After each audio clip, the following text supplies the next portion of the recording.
En Algérie, les attentats de novembre 54 perpétrés par le FLN dans les Aurès ont sur le moment peu de retentissement dans l'opinion française. Leurs auteurs sont pourchassés comme de simples hors-la-loi. Ils signent pourtant le déclenchement de la guerre d'Algérie. 8 années de violence, de drames et d'incompréhension. Les gouvernements successifs de la 4e République se montrent incapables d'empêcher le basculement de la population musulmane du côté indépendantiste, incapables de faire aboutir toute réforme de structure, incapables de ramener la paix.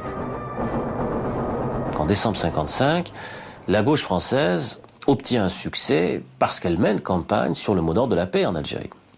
On connaît la suite, Guy Mollet arrive au pouvoir en janvier 56, il se rend à Alger, c'est ce qu'on appelle la journée des tomates, le 9 février 56, journée des tomates, c'est-à-dire il reçoit quelques projectiles, la foule européenne manifeste en le traitant de bradeur, de trahison, etc.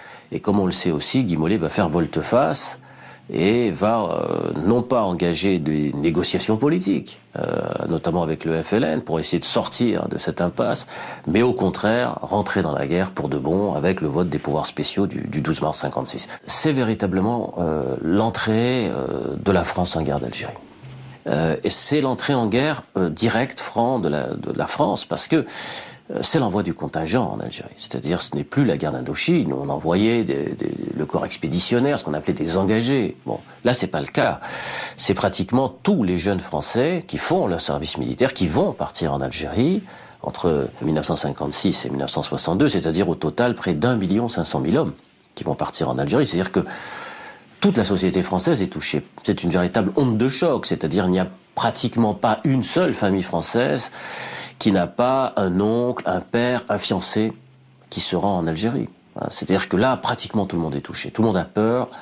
Tout le monde réalise à quel point l'Algérie est devenue une question centrale dans la vie politique française.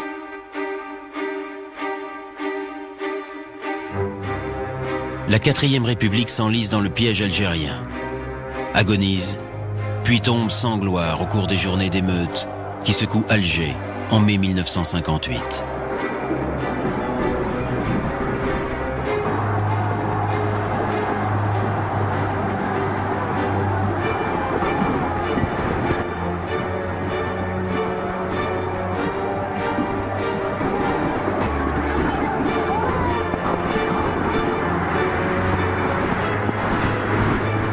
Français d'Algérie et cadres de l'armée unis contre un pouvoir accusé de vouloir brader l'Algérie en appel au général de Gaulle. Pour eux, il incarne l'ultime espoir d'une Algérie qui resterait française. Un retour au pouvoir lourd de malentendus et d'ambiguïtés, comme en témoigne son voyage en Algérie de juin 1958. Je vous ai compris!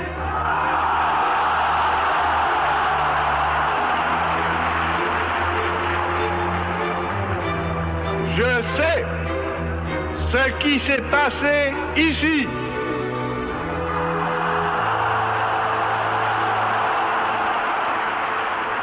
À droite comme à gauche dans la population européenne comme musulmane, chacun veut croire à une solution imminente, conforme à ses vœux. Pourtant, la guerre durera encore 4 longues années, jusqu'aux accords d'Évian signés en mars 1962 avec le FLN. En métropole puis en Algérie, l'indépendance est ratifiée par référendum. Tandis que de la scène coloniale et anticoloniale tout au long des années 50-60. 3 juillet 1962, l'Algérie est officiellement indépendante. Le bilan est lourd. 300 000 morts, dont 270 000 Algériens musulmans. Un putsch de généraux. Le terrorisme des nationalistes. Les représailles contre les civils.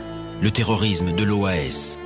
Tout le drame et l'échec de la colonisation française semblent se concentrer sur ces quais d'Oran et d'Alger, où affluent 1 million de Français, les pieds noirs. Une valise pour tout bagage, ils font le chemin inverse de leurs ancêtres attirés 130 ans plus tôt par les promesses d'une nouvelle vie. Bon, alors, un chef de famille et une personne au foyer. Là, vous allez remplir des papiers, vous allez dire ce que vous avez perdu. Personne n'avait anticipé véritablement cet exode des pieds noirs. Personne n'avait conçu ou voulu voir ce départ, cet arrachement, cet exode extrêmement puissant, très fort, de ces centaines de milliers d'Européens d'Algérie, cet exode qui a commencé dès 1961 d'ailleurs, les départs d'Algérie ont commencé tôt, se sont accélérés au moment des négociations d'Évian, du passage à Évian, et puis ensuite, là, ça a été une sorte de déferlement, notamment à l'été 1962, après le passage à l'indépendance de l'Algérie. De Gaulle n'a pas géré, en fait, ce départ des Pieds Noirs. Il n'a pas anticipé ni géré, hein. Il s'y attendait pas, puisque la question des Pieds Noirs n'était pas intégrée dans les accords. Il n'y avait pas de singularité sur l'arrivée en métropole des Pieds Noirs. Ce qui se discutait beaucoup dans les accords d'Évian, c'était le statut de la minorité européenne dans le cadre d'un futur État algérien indépendant. Cela, ça se discutait beaucoup dans les accords d'Évian. Une autre blessure n'est toujours pas refermée, celle des Harkis, ces Algériens musulmans qui furent près d'1 million à se ranger aux côtés de la France. Un grand nombre d'entre eux seront massacrés en représailles. 90 000 parviennent à gagner la métropole en dépit de l'interdiction formelle des autorités françaises. Mal accueillis, ils participent pourtant au développement économique des années 60.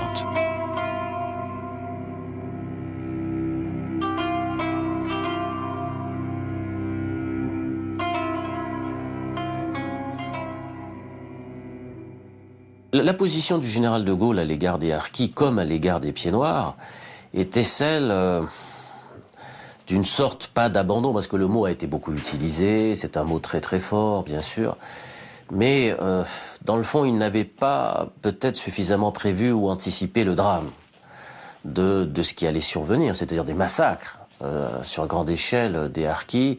Il y a vraisemblablement chez lui une sous-estimation politique de ce qu'avait été l'engrenage, la dureté, la violence de la guerre d'Algérie, qui a été aussi, ne l'oublions pas, une guerre civile algéro-algérienne.